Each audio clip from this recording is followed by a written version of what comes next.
I'm an idiot. He says, I'm an idiot. Yeah, I never thought I was smart, but my God. Then he turns it. He says, do you know I've gone further with a 59 IQ than anybody in the history of America? I'm the principal of an elementary school. I should be proud of myself. Bernie applied to Harvard University School of Education next year. Now, George wrote a critic and said, Bernie, don't you believe you owe it to Harvard and tell him you're an idiot? Bernie gets into Harvard, goes up to Harvard, flourishes at Harvard. First 3 months he's there, he calls me back. He said, Pat, I've been here 3 months, great. He said, here's what I want to tell you, it's very important, you got to listen to me. I've talked to everybody, undergraduate school, medical school, law school, business school, everywhere. I've talked to everybody, men, women, everybody's up here. And I got something to tell you, boy. I said, what's that, Bernie? He said, we're a lot smarter than these people. And he said, I don't know how these boys ever get dates. The future girls would not even think about going out with these guys.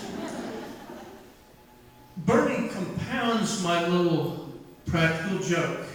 He wrote his master's thesis on why an IQ test has nothing to do with human intelligence.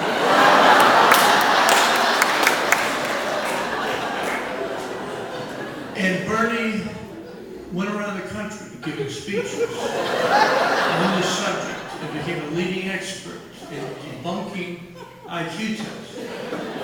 Now, he would have been so mad at me, but I forgot to tell him. And he did not know about the trick for 5 years. And he went berserk. He found it. And he said, I will get you. I promise I will get you. Life goes on. He doesn't give me. I forget all about it. The Great Santini came out in 1976. It sold, I think, 6,000 copies, 10,000 paperbacks, and this includes intergalactic sales. But I had one great letter. The letter comes in, and the letter's from the White House. And I open up White House stationery. President Jimmy Carter has written me a letter. Dear Mr. Conroy, Rosa and I have read to each other aloud each night from the Great Santini. And not since I encountered Melville at the Naval Academy have I been so moved, so aggrandized by the reading of a book. And I would like to call you to the White House. I'd like you, I'm thinking, yeah, here I am. Yeah, I imagine I'll be an ambassador in the course representing my nation in a very intense negotiation. So I had this incredible fantasy life going. So I called the White House number. It was not. They put me on hold for half an hour. Jimmy Carter had never heard of me, the Great Santini, and the Secret Service wanted to talk to me about my obsession with the president. So later I'm at a party in Atlanta, and I tell this story. I can't believe this. And Bernie here says, "Oh, Patty boy." He said, "Come on, man. I wrote that letter. I never thought I'd fool a guy like you." And what an egomaniac you become.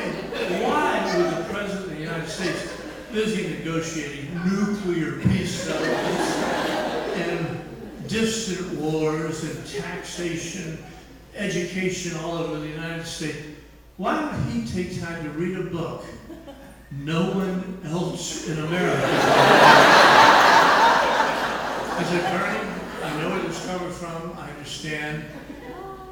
surrender, you got me. A few years pass.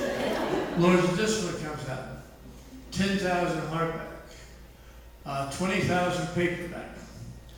Nothing. And I get one letter. Robert Redford.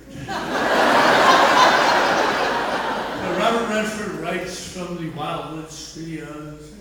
Dear Mr. Conroy, not since I read Saul Bellow at the University of Colorado, where I played second base on the baseball team, have I felt like writing a writer. And I want you to come out to Hollywood. And I want you to write the screenplay. And I want us to make a famous movie. I called the number of Wildwood Studio. Robert Redford, of course, has never heard of me. And I had been fantasizing. Robert Redford, women, Conroy. It will become a password in Hollywood. It does not become a password in Hollywood or anywhere else. Bernie again steps forward. I said, where did you get that stationery? He said, I have my evil ways. Well, this all goes on, and it culminates. The Prince of Tides, the first book I wrote where I saw actual human beings like you show up. Until that did not happen. But there were human beings actually coming to signings. And so I thought, oh my God, this is it. So I'm going around in a kind of a triumphal march as people are reading. I'm realizing I'm becoming more pontifical as I make pronouncements about literature. I'm taking myself extraordinarily seriously in anything. I'm trying to enjoy this thing.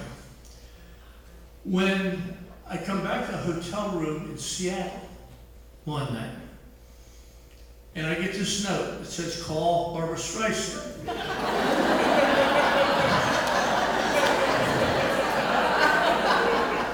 And I look at the note and I said, hey, Barney. Conroy ain't got no 59 IQ. I hurl it. Next hotel, why haven't you called Barbara Streisand? I said, Bernie, I like this. And he sticks with it, he keeps with it. Finally, in Chicago, Illinois, a voice comes by. I answer the phone, there's this angry voice. And the voice says, why haven't you called me?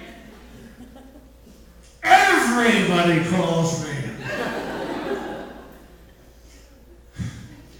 I said, not bad, Barney.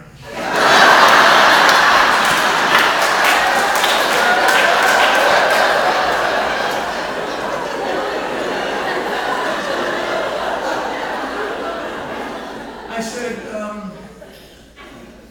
I didn't think you talk like a girl. And this voice says, talk like a girl. This is Barbara Streisand. Who the hell is Bernie? I said, is this really Barbara Streisand?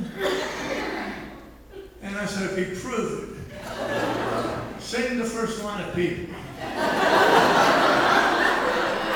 The next thing to the phone.